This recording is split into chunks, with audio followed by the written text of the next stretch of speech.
I'm being in the ring with all kind of fighters. Not Charlo. Yeah, yeah, you don't, brother. You don't know. You don't experience this kind of level of fight. You will see, and you will learn. Break, don't punch, don't punch, don't punch. Hold up. Break. Canelo versus Charlo, undisputed versus undisputed. Let's get right into it. Charlo becoming undisputed at middleweight by beating in order Tony Harrison, Jason Rosario, and Brian Castaño.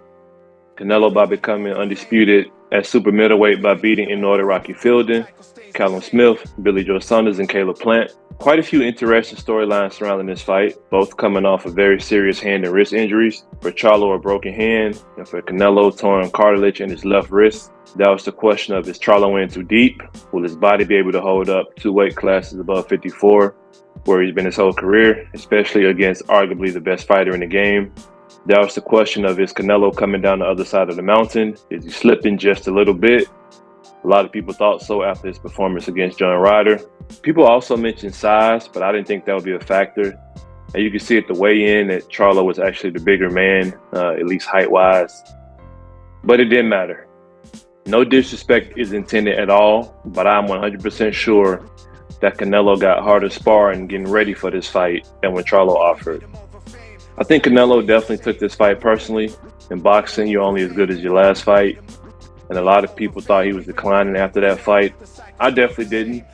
I just thought he was in there with a very tough and rugged dude in John Ryder.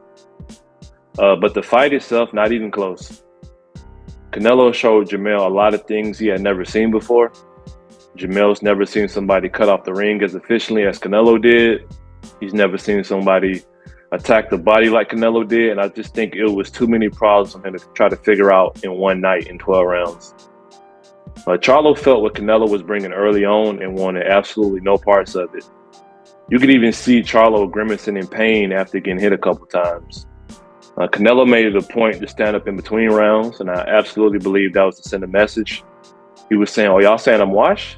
Y'all saying my legs are gone? Okay, watch this." Back to Charlo, he was non-committal to everything he was throwing. He only threw safe punches, meaning punches that go out quick and come back quick, like the 1-2 and the hook every now and then, but nothing that really required him to open up. And after about the 6th round, it was very clear that his main priority was just to survive and not get hurt. Closing out, like I mentioned, this was a deeply personal fight for Canelo. He wanted to send a message to all the critics and say, I'm still at the top, and watch what I do to your undisputed fighter. I've never seen Charlo have his spirit broken like that. I've never seen him just let rounds go by like that. Never seen him be proud just to go to full 12 like he told Jim Gray in the post-fight interview. He said, Canelo knocked all these other guys out, but he didn't knock me out. I was caught very off guard by that. That's typically not, Charlo's mind state. He's coming to win by any means necessary. But, in there with Canelo, he did seem relieved and proud, to just complete the fight. It was a pretty good night of boxing overall, aside from Erickson Lubin being on the receiving end of one of the worst gifts you'll ever see in boxing. But sadly, if you're a boxing fan, it's not completely surprising to you.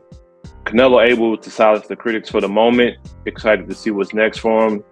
He's already unified at 68. He talked about wanting another crack at Bivol. And after his Charlo win, it makes it just a little bit more interesting, especially if he's healed up like he says he is. He also has David Benavidez and David Morrell foaming at the mouth to get a crack at him. So hopefully we'll hear something soon either way. For Charlo, it makes the most sense to go back to 54. He talked about fighting Terrence Crawford after him and Errol Spence closed out that chapter, but I highly doubt that would happen.